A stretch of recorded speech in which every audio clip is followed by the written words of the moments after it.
श्मशानकालिका काली भद्रकाली कपालिनी गुह्यकाली महाकाली कुरुकुल्ला विरोधिनी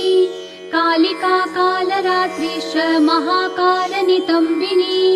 कालभैरवभार्या च कुलवत्मप्रकाशिनी